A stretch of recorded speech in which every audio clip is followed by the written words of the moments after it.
ಮಚ್ಚ ಏನೋ ರೋಡು ಹಿಂಗಿದೆ ಗುಂಡೋಳ ಡ್ಯಾಮ್ದು. ಬರೀ ಹಳ್ಳ ಕೊಳ್ಳನೆ ಆಯ್ತಲ್ಲ ಗುರುವೆ. ನಮಗೆ ಎಷ್ಟು ಕಷ್ಟ ಆಗ್ತಿದೆ ಅಂತಂದರೆ, ಇನ್ ಕೇಸ್ ಯಾರು ಪ್ರೆಗ್ನೆಂಟ್ ವುಮೆನ್ ಈ ರೋಡಲ್ಲಿ ಟ್ರಾವೆಲ್ ಮಾಡಿಬಿಟ್ರೆ ಪಕ್ಕ ಡೆಲಿವರಿ ಆಗೋದಂತ ಖಂಡಿತ. ಗುಂಡಲ್ ಡ್ಯಾಮ್ ಆ ಒಂದು ಪ್ಲೇಸ್ನ ಎಕ್ಸ್ಪ್ಲೋರ್ ಮಾಡಲಿಕ್ಕೆ ನಾವು ಇವತ್ತು ಹೋಗ್ತಾ ಇದ್ವಿ. ಬನ್ನಿ ನೋಡೋಣ ಅಲ್ಲಿನ ಜರ್ನಿ ಹೇಗಿರುತ್ತೆ ಅಂತ. ಈಗ ನೀವು ನೋಡ್ತಾ ಇರುವಂಥ ರೋಡು ಗುಂಡಲ್ ಡ್ಯಾಮ್ಗೆ ಕನೆಕ್ಟ್ ಆಗುವಂಥ ರೋಡು. ಈ ರೋಡು ಸ್ವಲ್ಪ ಚೆನ್ನಾಗಿಲ್ಲ. ದಾರಿ ಉದ್ದಕ್ಕೂ ಹಳ್ಳ ಕೊಳ್ಳಗಳೇ ಜಾಸ್ತಿ ಇದ್ದಾವೆ. ನೋಡು ಈ ರೋಡ್ ನೋಡಿದ್ರು ಈಗ ಬಂದ್ರೆ ಈ ರೋಡ್ ಹೋಯ್ತಾ ಇದ್ರೆ ನಮ್ಗೆ ಬರ್ಬೇಕು ಹೋಗ್ಬೇಕು ಅಂತ ಅನ್ಸುತ್ತಾ? ಎಷ್ಟು ಜನ ಪ್ರವಾಸಿಗರು ಬರುವಂತ ಜಾಗ ಇದು. ನಮ್ ಸರ್ಕಾರ ಈ ರೋಡ್ಗೆ ಈ ಗತಿ ಮಾಡ್ಬಿಟ್ಟು ಹಿಂಗ್ ಬಿಟ್ಬಿಟ್ರೆ ಹೆಂಗೆ ಅದು? ಹೆಂಗಸರು ಮಕ್ಕಳು ಆ ವೃದ್ಧರು ಎಲ್ರು ಬರ್ತಿರ್ತಾರೆ. ಈ ರೋಡ್ ವ್ಯವಸ್ಥೆ ಒಂದ್ ಸರಿ ಆದ್ರೆ ಈ ಗುಂಡಲ್ ಜಲಾಶಯ ಅನ್ನೋದು ಇನ್ನೊಂದು ಅದ್ಭುತವಾದಂತ ಪ್ರವಾಸಿ ತಾಣ ಆಗಲ್ವಾ? ಯಾಕೆ ನಮ್ ಸರ್ಕಾರ ಇದ್ರ ಬಗ್ಗೆ ಇನ್ನೂ ಗಮನಿಸ್ತಿಲ್ಲ? ನನಗ್ ಗೊತ್ತಿಲ್ಲ. ಈ ವಿಡಿಯೋ ನೋಡ್ತಿರುವಂತ ವೀಕ್ಷಕರೇ ಅವ್ರ ಕಮೆಂಟ್ಸ್ ಮುಖಾಂತರ ತಿಳಿಸ್ಬೇಕು, ಈ ಗುಂಡಲ್ ಜಲಾಶಯಕ್ಕೆ ಒಳ್ಳೆ ರೋಡ್ ಅಗತ್ಯ ಇದೆಯಾ ಇಲ್ವಾ ಅಂತ. ನೋಡಪ್ಪ, ಇದು ಗುಂಡಲ್ ಜಲಾಶಯ.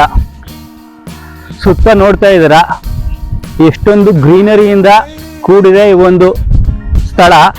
ಇಷ್ಟೊಂದು ನ್ಯಾಚುರಲ್ ಬ್ಯೂಟಿ ಇರುವಂತ ಒಂದು ಸ್ಥಳಕ್ಕೆ ನೀವು ದಾರಿ ತುಂಬಾ ನೋಡ್ಕೊ ಬಂದ್ರಿ, ಏನ್ ವ್ಯವಸ್ಥೆ ಇದೆ ರೋಡ್ದು ಅಂತ. ಇದನ್ನ ಇನ್ನೂ ಎಷ್ಟು ಅಭಿವೃದ್ಧಿ ಮಾಡಿದ್ರೆ ಇನ್ನೂ ಎಷ್ಟೊಂದು ಚೆನ್ನಾಗಿ ಮಾಡ್ಬೋದು ಈ ಪ್ಲೇಸ್ನ. ಏನು ಇಲ್ದೇನೆ ಇಷ್ಟೊಂದು ಬ್ಯೂಟಿಫುಲ್ ಆಗಿ ಈ ಒಂದು ಪ್ಲೇಸ್ ನಮ್ಗೆಲ್ಲ ಕಾಣಿಸ್ತಾ ಇದೆ ಅಂತಂದ್ರೆ, ಡೆವಲಪ್ಮೆಂಟ್ ಆದ್ಮೇಲೆ ಈ ಒಂದು ಪ್ಲೇಸ್ ಇನ್ನೂ ಎಷ್ಟು ಚೆನ್ನಾಗಿ ಕಾಣಿಸ್ಬೋದು. ನೀವೇ ಒಂದು ಊಹೆ ಮಾಡಿ ನೋಡಿ, ಎಷ್ಟು ಅದ್ಭುತವಾಗಿ ಬಹಳ ದೊಡ್ಡ ಅಕ್ಷರದಿಂದ ಗುಂಡಲ್ ಜಲಾಶಯ ಅಂತ ಆ ಡ್ಯಾಮ್ದು ಒಂದು ವಿಸ್ತಾರವನ್ನು ನೋಡ್ತಾ ಇದ್ದೀರಾ. ಬಹಳ ನೋಡಕ್ಕೆ ಸಕ್ಕತ್ತಾಗಿ ಕಾಣುತ್ತೆ.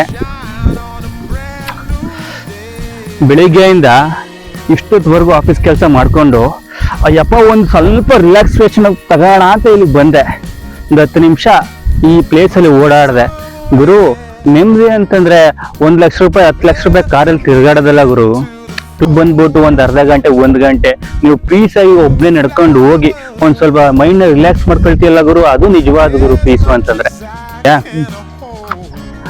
ನಾವು ಎಂತ ಸೋಂಬೇರಿಗಳು ಅಂತಂದ್ರೆ, ಡ್ಯಾಮ್ ಅವರು ನಮ್ಮ ಪ್ರವಾಸಿಗರು ಹೋಗ್ಲಿ ಅಂದ್ಬಿಟ್ಟು ಮೆಟ್ಲನ್ನ ಸೈಡಲ್ಲಿ ಕಟ್ಸಾ ಇದ್ರೆ, ನಾವು ಈ ಕಳ್ದ ಮಾರ್ಗನೇ ಹತ್ಕೊಂಡು ನಾವು ಈ ಪ್ರತಿ ಸರಿ ಬಂದಾಗಲಿ ಹತ್ಕೊಂಡು ಹೋಯ್ತೀವಲ್ಲ, ಆದ್ರೂ ಇದ್ರಲ್ಲಿ ಏನೋ ಒಂಥರ ಮಜಾ.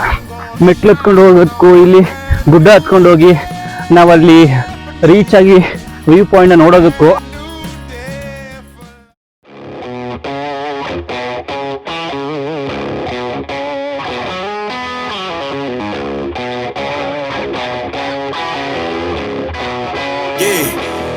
Can't fool flexing cause they know I got the sauce. Got the presence on me, I can't ever take it off. That's why I